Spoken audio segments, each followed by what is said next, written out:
why you held on to those documents when you knew the federal government was seeking them and then had given you a subpoena to return them. Are you ready? Are you ready? Can I talk? Yeah, what's the answer? Do you mind? I would like for you to answer the question. Okay, it's very simple to answer. That's why I asked it. It's very simple to, you're a nasty person, I'll tell you. Can you answer why you held on to the documents? I was negotiating and we were talking to Nara. That was when he called her a nasty woman, the cheering and clapping and all that. I've been rewatching some Married with Children, and like when Al would come through the door, you can't speak for a few seconds because that's the exact same reaction. It's just like this. Like, let me ask you a hypothetical. Maybe this is going too far. If he had just slapped her as hard as he could right there, do we think that his audience, like, I'm not saying across the country, I'm just saying right in that room, would have turned at him? Or would they have cheered?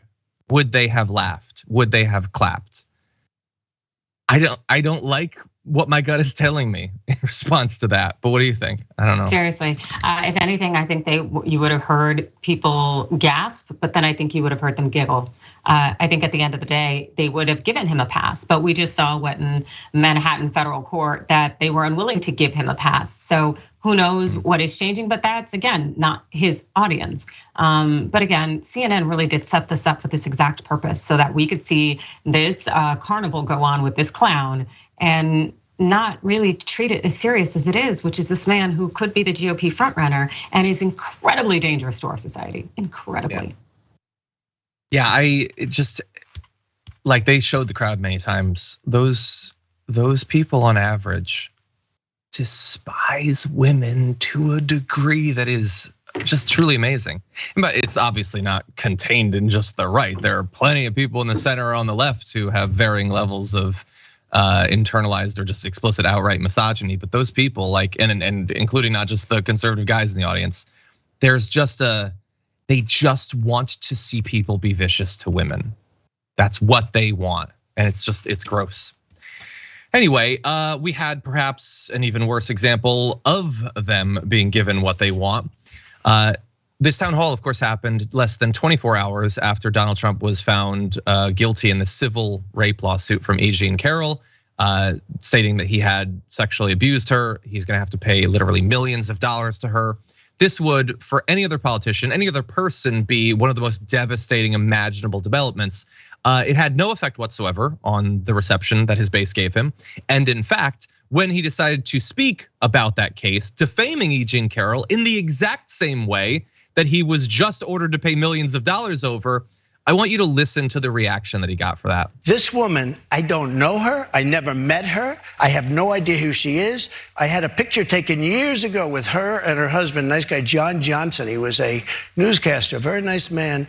She called him an ape. Happens to be African American. Called him an ape. The judge wouldn't allow us to put that in.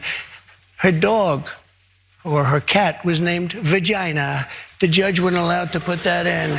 All of these things, but with her, they can put in anything. Access, this Hollywood. This was a jury of 9 people who found you liable of sexual abuse. Do you think that will deter women from voting for you? No, I don't think so, because I think the whole thing, just so you understand, ready? I never met this woman. I never saw this woman. This woman said, I met her at the front door of Bergdorf Goodman, which I rarely go into other than for a couple of charities. I met her in the front door.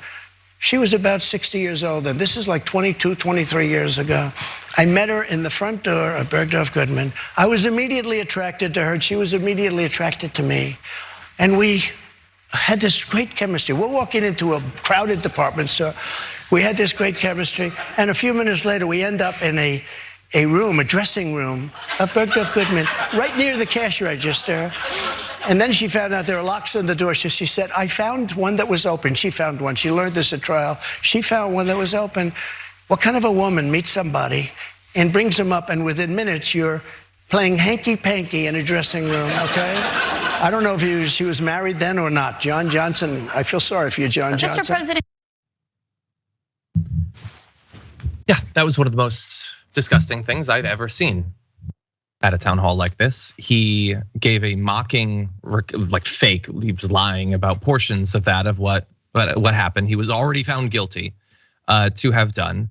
And the people giggled and laughed. You saw in one of those shots, there was a woman who was laughing so hard that she had to cover her face because she was laughing so much at the way that he was once again attacking the woman who has now been at least shown by a civil court to have proved that he did these things. And they absolutely loved it, Adrienne, all of them. He wasn't getting booed. I did not hear a single boo for any of the things that he said there. Not from a man, not from a woman, not from a Democrat, if they were allowed in at all, not from a MAGA person. They all loved it. They thought it was the most funny stuff that they've heard all week. What do you think? I really think that these people are detestable, but I also have to wonder, are they truly reflective of his base, or how did CNN choose its audience? Did they go out and ask people via questionnaire or survey, or were they paying people to do this, to sit in the audience? I really don't know what was going on, but I know that, again, this was supposed to be news. This was supposed to be media. It's supposed to be objective, and it clearly wasn't. They set up this situation to be like this. This is gross. 100% gross. And also, like, he really does think that he's got a great defense on his hands. He's not sure enough about it to actually testify, because he didn't. He ran away. But he believes her cat was named Vagina, and she used a racial slur.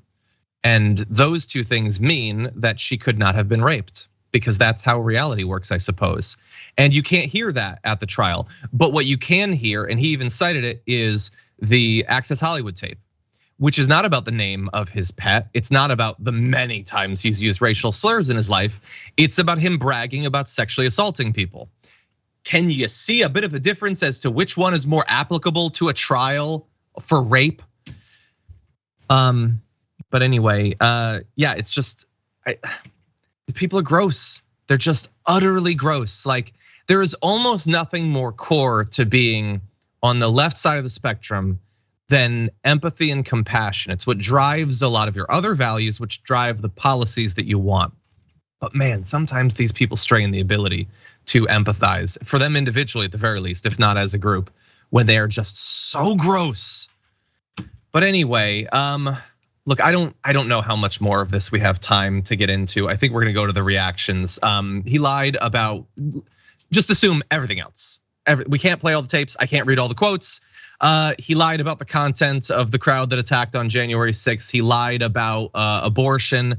He refused to admit that Vladimir Putin has committed war crimes. It's indisputable, but he's not gonna say it. He said that if we defaulted on the national debt, it would be just a bad week or a bad day.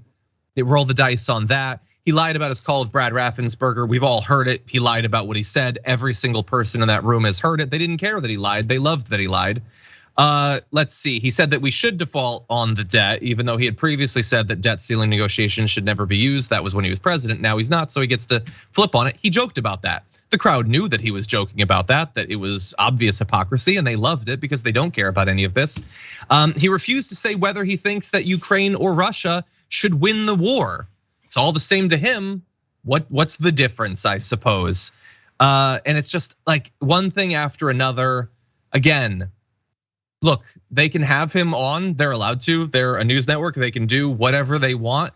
But I think that people, to the extent that they had expectations for or faith in CNN, like if this does not affect your view of that organization, I don't know what to tell you at this point. And we're gonna get to some of the internal reactions in just a sec, Adrienne, but any other thoughts about anything that was actually said during it?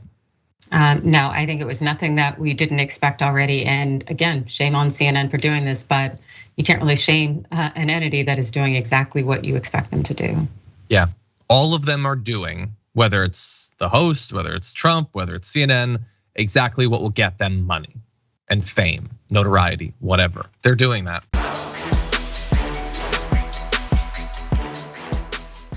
For more political news breakdowns, interviews, stories of activism, and me trying my hardest to care about the occasional big celebrity news story, subscribe to our YouTube channel at youtube.com/thedamagereport. And you can ring the bell wherever it is so you don't miss anything.